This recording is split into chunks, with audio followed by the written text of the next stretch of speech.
welcome to Daily Newspaper Analysis, which is brought to you by LawSikho.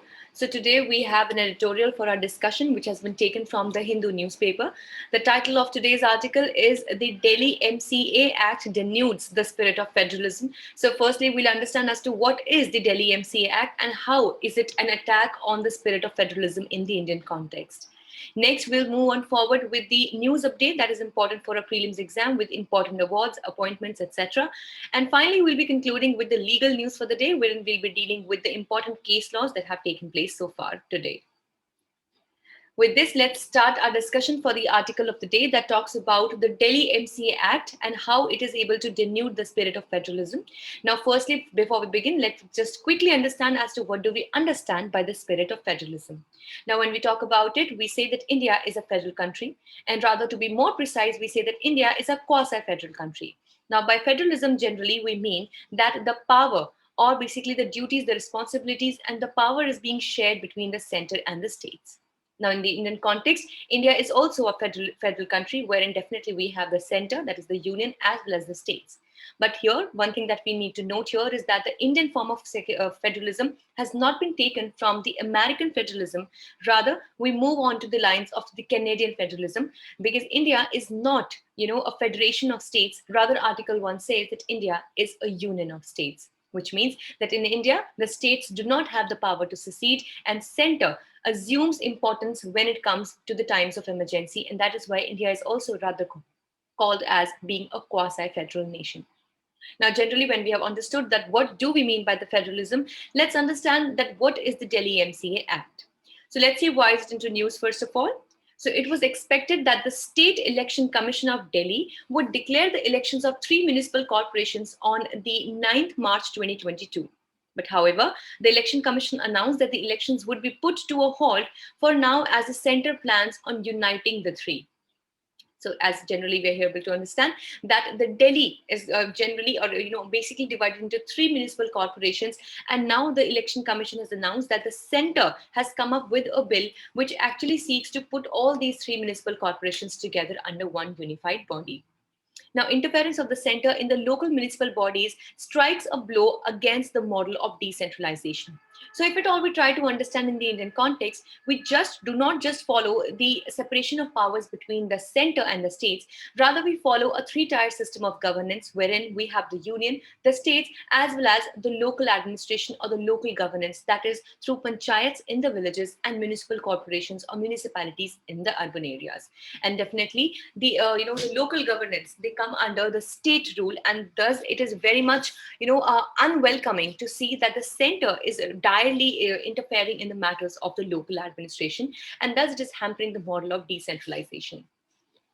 Let's understand, in less than a month, both houses of the parliament passed the Delhi Municipal Corporation Amendment Act 2022, which unites the trifurcated, which is divided or which is put separately under 3 branches. So the trifurcated Delhi municipal corporations. So the central government states that the law is made under Article 239 AA, giving Delhi special status and shall now have the right to make wards, define their extent, reserve seats, and determine the number of seats, among others. Now, of course, as we know, that Delhi is a union territory, but of course, we should keep it in mind that Delhi is a union territory which has a legislature of its own. And yes, of course, police, public order, and these things do not come under their jurisdiction, but other things like this, the local governance should definitely have been given to the Delhi legislature itself.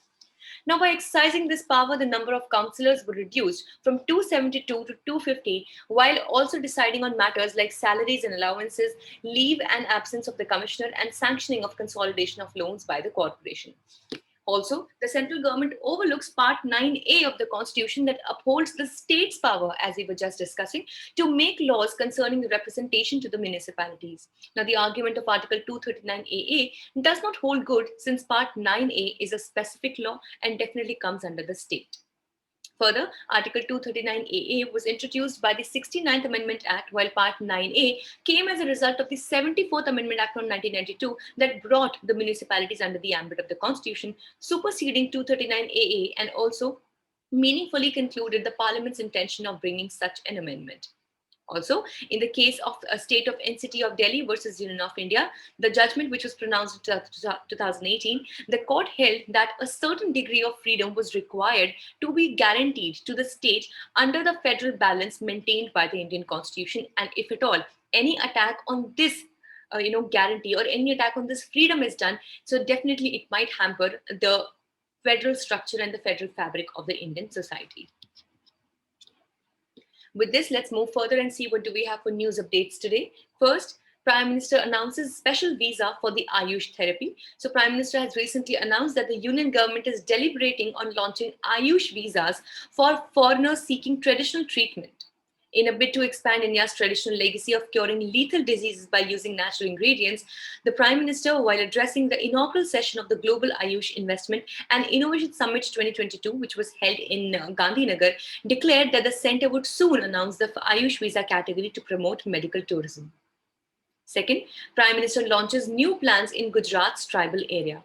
So recently on Wednesday, it was announced that an electric locomotive manufacturing plant worth investment of 20,000 crore rupees shall be developed in the tribal-dominated Dahod district of Gujarat, marking an important milestone of Make in India initiative.